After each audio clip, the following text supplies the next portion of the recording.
Believing he had been dealt a bad hand when it came to applying for a bid to operate games of chance and the casino at this year's carnival, Jiu Zen Zheng filed a case against the Mayors Council of Guam and the Guam Liberation Historical Society. In today's hearing before Judge Arthur Barcinas, things got heated from the start between Zheng's attorney Vince Camacho and GLHS attorney Jeffrey Moots. Before the court was the motion to dismiss. However, what took center stage was the accusations of misleading the court. And I've been doing this for a long time, and I have to say, this is the first time I've ever been accused of lying to the court. And it upsets me. So if I get a little aggressive towards him, I will apologize and try to rein it in. But I don't like being called a liar, especially when the person calling me a liar is the one lying to the court in writing.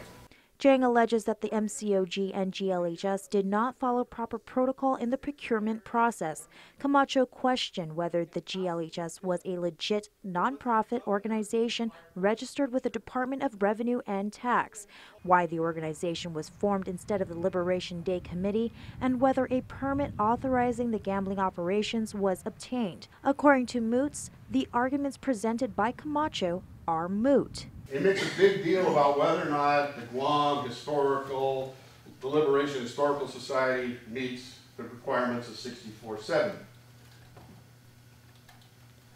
That's irrelevant. If you look at 6470 authorizes certain types of nonprofit organizations to run a bingo game. Meanwhile, Judge Arthur Barcinas asked why the Island Fair Committee was not made a part of the lawsuit, in which Camacho responded the committee was the Mayors Council. The response that we got from the Mayors Council of Guam, in all the responses, has always been the Guam Liberation Historical Society. In fact, the letter that we received was that the Mayors Council of Guam has relinquished their authority to the Guam Liberation Historical Society. So the question for the court. So apparently the Mayor's Council hasn't formed this. According to Judge Barcinas, the question is, was the proper lawsuit before the court a writ of mandamus or a writ of injunctive relief, or maybe a writ for the Mayor's Council to form its Island Fair Committee? Your Honor, we're at 2 weeks into the liberation festivities already. Maybe that's why you need an injunction, I don't know. You ordered us to close the fair down. That's what I'm saying. That's what Mr. Camacho wants. However, Camacho says they are not looking to close down the fair, but instead for the MCOG and GLHS to comply with the law.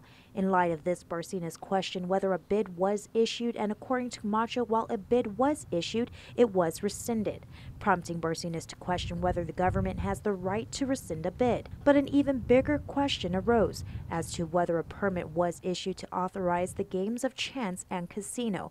While Camacho argued that he does not believe a permit exists, Moots disagreed, providing a letter with the signature of the governor authorizing and approving the GLHS to conduct the operations. And after the legal counsel for both parties went back and forth arguing their sides of the case, Judge Arthur Barcinas decided to take the motion to dismiss under advisement. Reporting for Guam's News Network, I'm Jolene Tovis.